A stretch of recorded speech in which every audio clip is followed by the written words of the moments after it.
আজি মহাপুৰুষ শ্ৰী শ্ৰী মাধৱদেৱৰ পবিত্ৰ তিৰুভাৱ তিথি। মহাপুৰুষ শ্ৰী শ্ৰী মাধৱদেৱৰ পবিত্ৰ তিৰুভাৱ তিথি উপলক্ষে গুৰুজনাই নিজে হাতে প্ৰতিষ্ঠা কৰি থৈ যোৱা ঐতিহাসিক ঢেকীয়াখোৱা বৰনামঘৰত পুৱাৰে পৰা হাজাৰ হাজাৰ ভক্তৰ আগমন।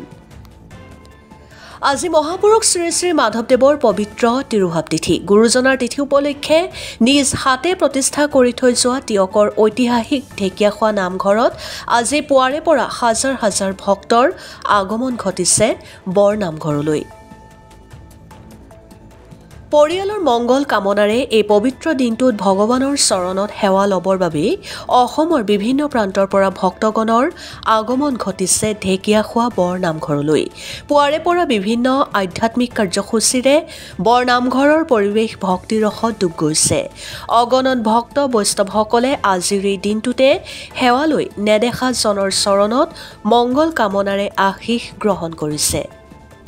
তিয়কৰ পৰা গৌৰীশংকৰ ভৰালী ৰিপৰ্ট, বিহালী সংবাদ অসম।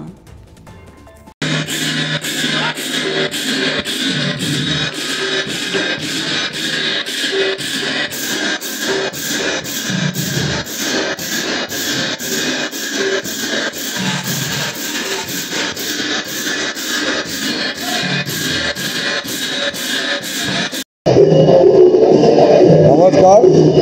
আজি মাধৱদেৱৰ তিৰুভাৱ তিথি এই বৃহৎ পালনাম মহোৎসৱৰ এই পবিত্ৰ স্থানৰ পৰা সমূহ অসমবাসীলৈ এই বৰনামঘৰ তৰফৰ পৰিচালনা সমিতিৰ তৰফৰ পৰা সমূহ ৰাইজক আমি আশীৰ্বাদ প্ৰদান কৰিছোঁ।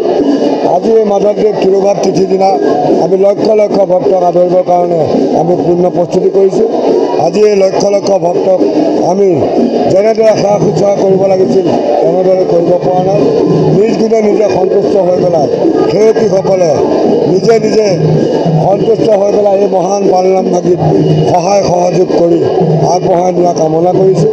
আৰু আজি এই পবিত্ৰখনত পবিত্ৰ মজিয়াত আজি তিৰুভাৱ তিথিৰ দিনা গুৰু মাধৱদেৱৰ আজি এই সময়ত যিসকল ভক্তগণ আহি পেলাই ইয়াত সেৱা অৰিহণা দি ইয়াত সহায় অৰ্পণ কৰিছে তেখেতসকললৈ আমি সহস্ৰ নিবেদন আগবঢ়াইছোঁ।